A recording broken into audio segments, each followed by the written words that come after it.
भाइयों और बहनों, जय श्री कृष्णा, जय महालक्ष्मी। आज मैं आपको नरक चतुर्दशी की वह दिव्य और अद्भुत कथा सुनाने जा रहा हूं, जिसने असंख्य भक्तों के जीवन को अंधकार से निकालकर प्रकाश की ओर अग्रसर किया है।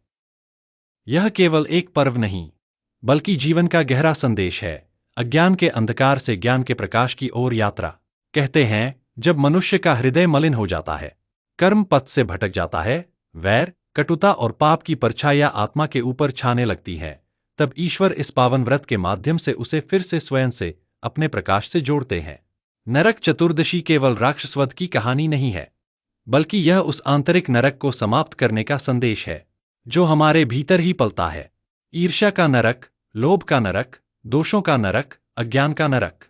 भाइयों, आज भी हम सबके भीतर कहीं न कहीं वह अंधेरा मौजूद है। लोग सोचते हैं नरक कहीं बाहर होता है, परंतु असली नरक तब बनता है जब भीतर की रोशनी बुझ जाती है।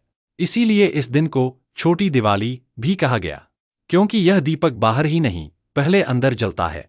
नरकासुर का वध केवल एक युद्ध नहीं था, यह प्रतीक था पाप पर पुण्य की, अहंकार पर विनम्रता की और अंधकार पर आत्मचेतना की विजय का। इस कथा की शुरुआत वहीं से होती है, जहां देवी देवता तक आतंकित हो गए थे, लोग भयभीत थे, धरती कराह रही थी। और फिर भगवान के दिव्य संकल्प से प्रारंभ हुआ वह अध्याय जिसकी स्मृति आज भी नरक चतुर्दशी के रूप में मनाई जाती है। आज की यह व्रत कथा आपको न केवल यह बताएगी कि क्या हुआ, बल्कि क्यों हुआ, और यह भी कि आज के युग में इसका सच्चा अर्थ क्या है। और भाइयों, मैं आपसे एक बात बड़े प्रेम से कहना चाहता हूं, यह कहानी सुनकर आपका हृदय हल्का होगा, मन में शांति आएगी और आप महसूस करेंगे कि नरक चतुर्दशी केवल प्रथा नहीं, यह आत्मशुद्धि का पर्व है। तो आइए हम सब मिलकर इस दीपक की लौ से अंधकार के अंत और प्रकाश की शुरुआत की यात्रा शुरू करें। भाइयों, कथा आगे बढ़ाने से पहले मैं आपसे एक प्रश्न पूछना चाहता हूं। जब कभी जीवन में इतनी परेशानियां आ जाती हैं कि लगता है अब उम्मीद की कोई किरण नहीं बची, क्या तब मन नहीं कहता, काश कोई दिव्य शक्ति आकर इस अंधकार को मिटा दे। यही भाव उस समय धरती पर था।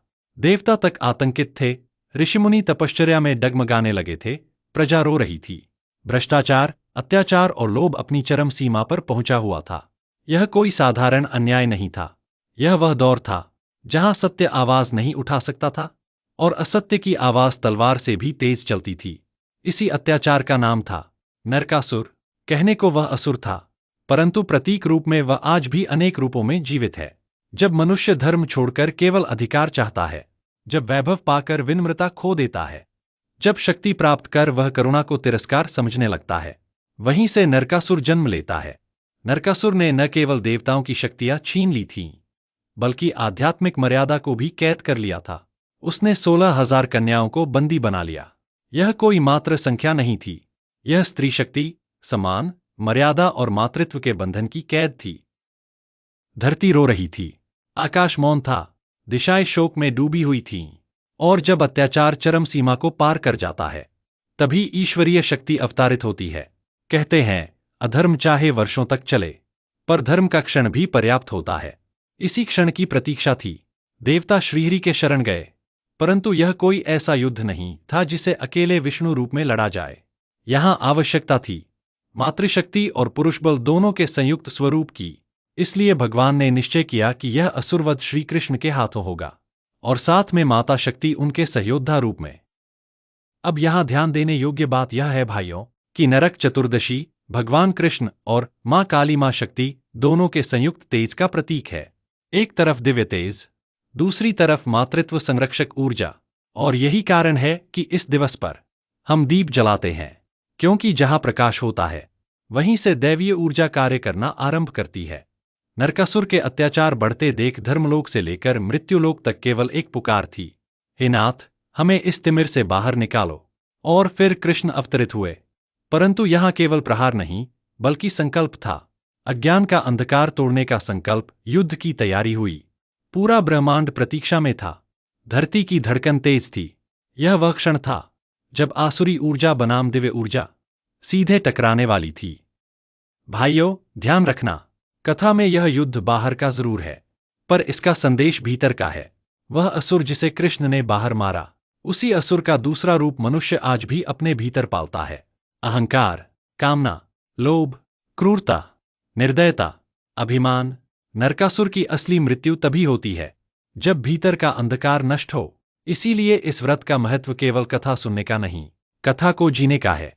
और भाइयों, इसीलिए इस दिन अभ्यंग स्नान, दीपदान और प्रातःकाल स्नान का विशेष विधान है, ताकि शरीर ही नहीं, मन और आत्मा भी स्नान कर सके।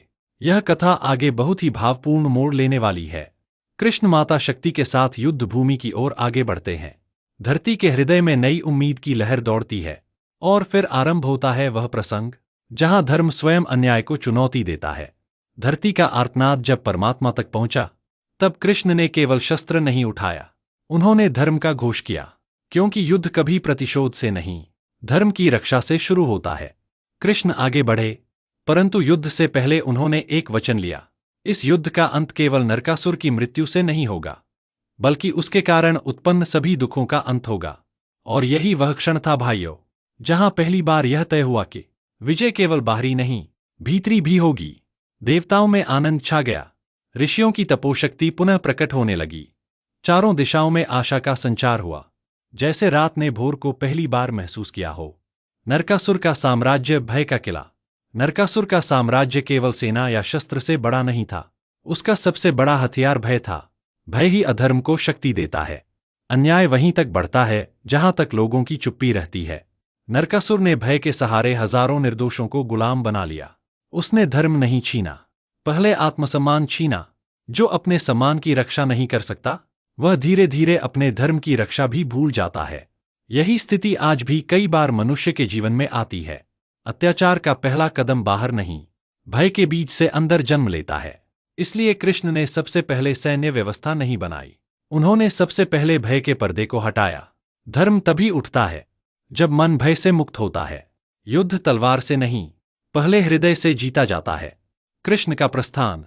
कृष्ण ने सेना संग आह्वान किया, साथ में माता शक्ति का रूप भी उनके साथ अग्रसर हुआ। क्योंकि जहां अधर्म का सहार है, वहां पुरुष शक्ति के साथ मातृशक्ति का संग अनिवार्य है। रथ के पहिए आगे बढ़े, दिशाएं शांत हो गईं, जैसे प्रकृति स्वयं युद्ध भूमि की साक्षी बनने तैयार थी। युद्ध से पहले कृष्ण ने आकाश की ओर दृष्टि उठाई और प्रण बोला, जिस दिन मनुष्य भीतर के नरक को जीत लेगा, उसी दिन वह सच्ची नरक चतुर्दशी मनाएगा। यह केवल वचन नहीं, मानवता का उद्घोष था, धर्म और अधर्म का पहला सामना। जैसे ही कृष्ण नरकासुर के राज्य की सीमा पर पहुंचे, हवा की दिशा बदल गई, अंधकार घना हो गया, मंदिरों की घंटियां मौन हो गईं, आकाश ऐसा लगा मानो कह रहा हो, निर्णय का क्षण आ गया। यह युद्ध केवल दो योद्धाओं का नहीं, दो ऊर्जाओं का था। एक वह जो उत्पीड़न करती है, दूसरी वह जो मुक्ति देती है। आज भी यही होता है भाइयों, दिल में जब बुराई का साम्राज्य फैलता है, तो अच्छाई का प्रकाश प्रवेश नहीं कर पाता। कृष्ण भीतर के अंधकार में वह पहली किरण बनकर प्रवेश करते हैं। क्यों मनाते हैं दीपदान? यहां से नरक चतुर्दशी के महत्व की पहली गूंज निकलती है। जब कृष्ण अंधकार के बीच प्रकाश लेकर आगे बढ़ते हैं, उसी स्मृति में इस दिन दीप जलाए जाते हैं।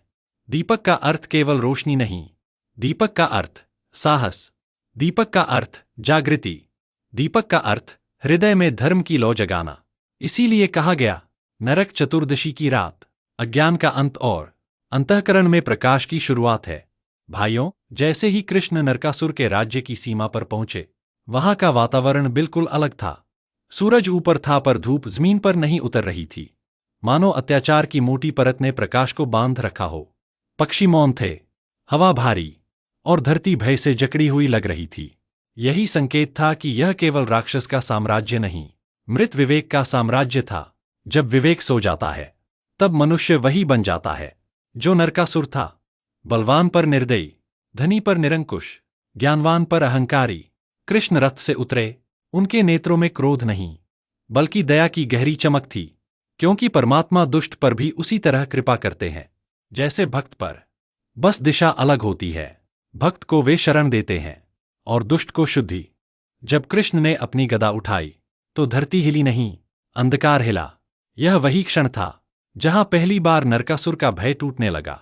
अंधकार के मध्य से क्रूर स्वर गूंजा, कौन है जो मेरे साम्राज्य की सीमा लांघने का साहस कर गया? कृष्ण मुस्कुराए, वह हंसी तिरस्कार नहीं थी, वह सत्य की निश्चिंतता थी, और बोले, जिस सीमा पर अत्याचार खड़ा हो, वहां धर्म का प्रवेश अतिक्रमण नहीं कहलाता, वह कर्तव्य कहलाता है। यही वह वाक्य था जिसने नरकासुर को पहली बार डगमगाया।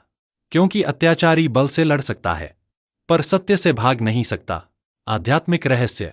भाइयों, यह प्रसंग केवल कथा नहीं, हमारे भीतर घटने वाली घटना है। नरकासुर आंतरिक पाप बटा अहंकार, उसका साम्राज्य मन का अंधेरा, कृष्ण का प्रवेश आत्मचेतना की पहली किरण, संवाद भीतर की जागृति।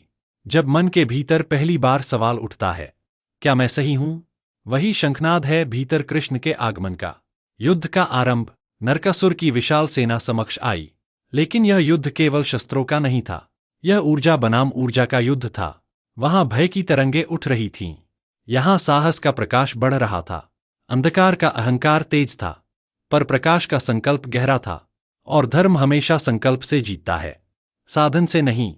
भाइयों, अब तक हमने देखा कि नरकासुर का भय, उसका साम्राज्य और कृष्ण का दिव्य प्रवेश कैसे अंधकार के विरुद्ध पहला शंखनाद बनता है। याद रखिए, कथा में अभी युद्ध शुरू हुआ है, पर हमारे भीतर यह युद्ध उसी क्षण शुरू हो जाता है जब हम अंधकार को पहचान लेते हैं।